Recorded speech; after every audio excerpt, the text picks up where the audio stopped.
This week in Rivian news, the community-built Rivian Roamer Plus is rolling out with privacy-first trip tracking and deeper analytics for owners. We've also got reports that Rivian is working with Google Gemini on a new in-car voice assistant.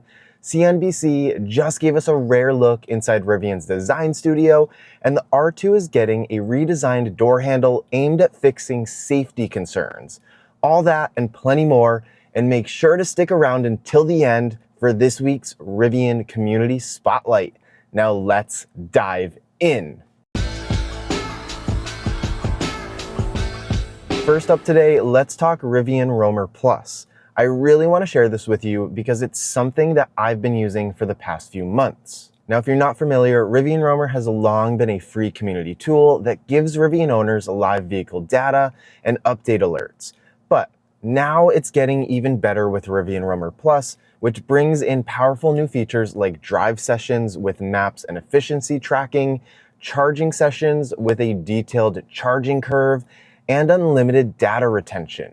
Now, I've had the chance to work directly with Chad, testing new features, and honestly, it's given deeper insight into my vehicles, much more than I've ever been able to get from Rivian's own app. It's live right now for $4.99 a month, a solid deal if you're an EV nerd like me that wants to get full historical telematics, letting you track every mile driven, every charge session. And if you're not looking to pay for those extra data points, there's still a free version of Rivian Roamer, which is great. It gives you live vehicle data and status updates on your vehicle, software update notifications to your email so you know when your vehicle gets pushed the latest release, a basic vehicle dashboard, and it even has fun touches like a vehicle birthday email. I'll definitely be using Rivian Roamer Plus on some upcoming road trips and sharing the details with you. One feature I've been bugging Chad about was adding leaderboards and achievements, and he just announced that leaderboards are coming. So I can't wait to see you guys on the leaderboards, which could possibly be best efficiency, vehicles which have driven to the highest elevation, and one that I suggested, which is kind of fun, most time spent driving in reverse. If it does sound interesting to you, I've dropped a link to sign up in the description below. I think it's a great way to be able to support the community, and I know that Chad has put his blood, sweat, and tears into this one. Next up, Google Gemini may be your Rivian's next AI assistant. Okay, right now, Rivians rely on Alexa for voice commands, but according to a new piece from Rivian Tracker, the company is preparing to make the jump to a Gemini-powered assistant. That could mean smarter dictation, better follow-up commands, and deeper Google integration while still keeping the experience feeling like Rivian's own ecosystem. This actually makes a lot of sense because Rivian already has a strong relationship with Google with features like Google Cast and Google Maps built right in. And personally, I'm excited about the idea, and I think Rivian's been doing a great job making these integrations feel like Rivian, not just another Google product. But with that said, I know some people are concerned about privacy and hesitant to see Google more involved in their Rivian. Nothing is officially confirmed yet, but if this happens, expect a staged rollout with some features arriving first and others added over time. I'd also expect Rivian to release a statement clarifying exactly how data will be handled. If Gemini does come, I think it could unlock some really useful features like in-vehicle text message support or even more natural language controls for your Rivian. I'm curious, how do you feel about this? Drop your thoughts in the comments down below. And speaking of Rivian's design, CNBC was recently granted rare access into Rivian's Irvine Design Studio with Chief Design Officer Jeff Hammoud. He walked through how Rivian's developed its signature design DNA and even shared a look at some wild early concepts. What really caught my eye though were the posters on the wall. Things we've never seen in full detail before. For example, right next to the now shipped travel kitchen, there were sketches of a culinary kit, a water module, and a cooler module.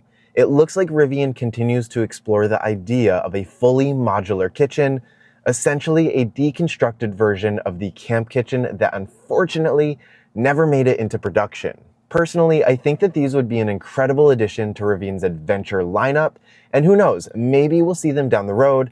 The designs look thoughtful, functional, and very much in line with Rivian's philosophy. Jeff also explained the story behind Rivian's iconic stadium headlights, noting that they were inspired by the shape of a carabiner, a subtle nod to adventure that also doubled as a potential tie-down point. And finally, there was an interesting detail on the R3. CNBC shared the possible price range of $37,000 to $47,000. Now, this isn't new information, but it's encouraging to see that Rivian is still forecasting that price point. Of course, with the R2 currently consuming most of Rivian's resources, the R3 likely isn't seeing much active development just yet. For me, it's always fascinating to peek behind the curtain and see why Rivian vehicles look and feel the way that they do. If this kind of design deep dive interests you, I've linked the full CNBC video so that you can go check it out for yourself. Next up, there are some safety tweaks for the R2. Per Rivian Tracker, reports suggest that Rivian is redesigning the interior door handles so that the manual release sits directly next to the main handle. It might sound like a small tweak, but it's actually a really important one. In an emergency, passengers won't have to fumble around or search for a hidden latch. They'll see the manual release exactly where they expect it. I always tell people who aren't familiar with Rivian's emergency handles to look them up in the user manual. Even then, I've heard from plenty of owners that they can be tricky to use. To me, the manual release should be simple, visible, and foolproof. So this is a welcome change, and the best part is, it's the kind of improvement that Rivian can roll out before consumer-ready vehicles hit the road. Next up, an update on Rivian and the right to repair. Zach from Jerry Rig Everything went viral on X after posting his frustrations with Rivian over a simple 12-volt battery replacement. His 12-volt battery died after 3.5 years, totally normal and usually an easy DIY fix, but Rivian refused to sell him replacements and warned that using off-the-shelf parts could void his warranty. Instead, Rivian charges $775 to swap out two 12-volt batteries in his Gen 1 Rivian, more than what he paid for his first car, which came with a battery included. The tweet struck a nerve, racking up nearly 2 million impressions and plenty of media attention. Zach even joked that he could snap his Cybertruck in half and Tesla would have given him a manual on how to glue it back together, but Rivian won't even let him replace a 12-volt battery. Rivian's chief software officer, Wasim, personally responded, "Hi Zach, thanks for the feedback. There's nothing intentional behind it. This requires a diagnostic tool to clear error codes after a 12-volt battery replacement.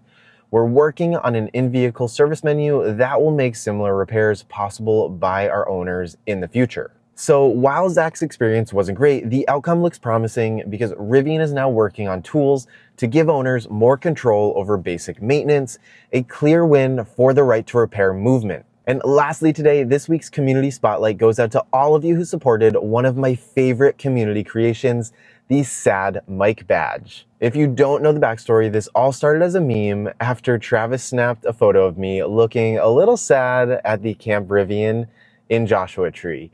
The community ran with it, and Chris Hilbert turned it into a badge, and before long, we were joking that putting one on your Rivian would give you hyperspeed. But the best part about it is that every single badge that we sold raised money for the National Park Foundation, and together we raised about $1,700 to support the parks we all love exploring with our Rivians. A huge thank you goes out to everyone who helped create this badge and joined in on the fun and helped support a great cause. This is exactly what I love about the Rivian community, turning a silly moment into something that actually makes a real difference. Again, thanks for watching this week's Rivian News, and remember, adventure is always out there.